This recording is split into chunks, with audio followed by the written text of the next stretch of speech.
Hey, and welcome to today's 3x3, where you're going to learn 3 tips in under 3 minutes, focusing today on how to be more effective and how to communicate more effectively in meetings. So we'll go through. Aaron, what is the first tip? All right. Tip number one is how to interrupt in a meeting. Use your physicality. So you have all this space around you, it's free. When you want to interrupt, use your body language to call people's attention and gesture that you'd like to speak. In a physical meeting, you can step forward. In a virtual meeting, you can lean forward and use your hands. And if you're sitting at a table, you can rest your hand on the table. It signals people, hey, I'm here and I'm ready to speak. Great. Thank you, Aaron. And Peter, what is tip number 2? Tip number 2 is when you're put on the spot, what to do. The tip is to take control of the situation immediately. Because think about it, when we say the phrase put on the spot, it means you're out of control. Like somebody else is forcing you to speak. So your first step is to take control. You do it by breathing, by pausing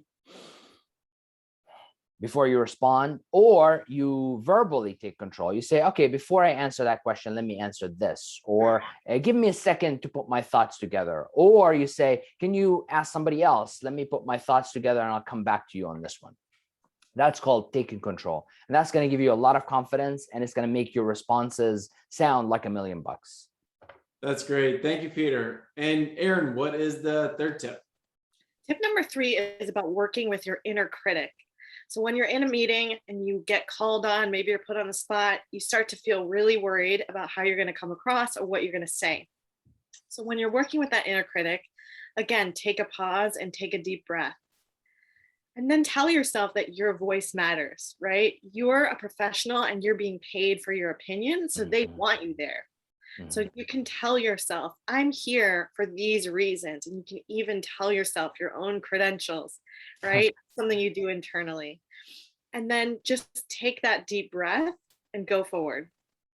Great. Thank you, Aaron. And Peter, anything to add? Awesome. Yeah, on the critic, just following up on the inner critic. Some people say, I want to kill the inner critic. You don't want to kill the inner critic. The inner critic is your friend. It's going to help you. What you want to do is just create some distance between you and the inner critic. So imagine if the inner critic is right here, before you can do anything, it's going to jump on you and it's going to cause a physical reaction. But if it's far away right here, you can listen to it. Sometimes I hear my inner critic goes like, oh, don't say this. This is stupid. And then I have enough time to react and evaluate. Is this really stupid? Or this is just my inner critic? And then when I realize that's just my inner critic, in this case, it's not right, then I just relax and continue with my thoughts. And that's kind of the relationship you want to build with your inner critic long term. Great. Thank you. Well, there are the tips for you today. If you are wanting to communicate more effectively in meetings and you want more, you want practice, join one of our weekly classes. You can hop in your first one free. The link is below. Other than that, we'll see you next time.